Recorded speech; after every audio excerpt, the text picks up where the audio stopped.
यावर्षी उजनी परिसरामध्ये म्हणजे पुण्याची जे धरणामध्ये भरपूर पाऊस झालेला आहे, त्यामुळे तिथनं मोठ्या प्रमाणात विसर्ग सुरू झाल्यामुळं उजनी धरण 100% भरलेलं आहे। म्हणून आम्ही कलेक्टरला जाऊन निवेदन दिलं होतं। त्यावेळी उजनी धरण फक्त 60 का 17% भरलं होतं की बुवा हे उजनी धरण 60% भरल्यानंतर तिथलं पाणी कॅनलद्वारे कारांबा फाट्याद्वारे एकूण तलावामध्ये सोडावं आणि अक्कलकोटचं आमचं तोरणू धरण भरून द्यावं म्हणून आम्ही विनंती केली होती निवेदनाद्वारे। त्याप्रमाणे कलेक्टरने सांगितले की 3 तारखेला पालकमंत्री येणार आहेत, त्यानंतर आम्ही त्याचा विचारविनिमय करून पाणी सोडण्याचं नियोजन करू असं म्हटलं होतं। आणि सुदैवाने उजनी आज 100% भरलेलं आहे, त्यामुळे पाणी सोडायला काही अडचण नाही।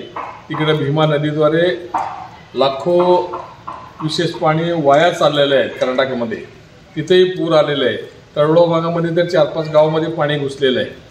बंधारे सगळे ओव्हरफ्लो झाले आहेत, बंधाऱ्यावरनं पाणी चाललेलं आहे। म्हणून असं असल्यामुळे आम्ही इकडनं पाणी सोडा म्हणून कारांबे फाट्याद्वारे एकरूक वरून इकडं आपलं पूर्ण धरणामध्ये पाणी घ्यावं आणि पुढील आमचे जे 8 केटीवर आहेत बोबलापर्यंत ते सगळं भरून द्यावं म्हणून आम्ही विनंती केलं होतो। त्याप्रमाणे मी त्याचा सतत पाठपुरावा केला, सातत्यानं त्याच्यावर लक्ष ठेवलं, तिथल्या संबंधित अधिकाऱ्यांशी बोललो मी। आता कलेक्टर साहेबांकडनं म्हणजे असं कळतं आम्हाला की 2 दिवसात मीटिंग घेऊन 20 तारखेपर्यंत ते पाणी सोडण्याचे नियोजन ठरणार आहे। त्याबद्दल आम्हाला समाधान आहे। 20 तारखेच्या पेक्षा आत पाणी सोडावं अशी आमची आग्रही मागणी आहे। तेवढं ते सोडतील असं आम्हाला खात्री आहे। धन्यवाद।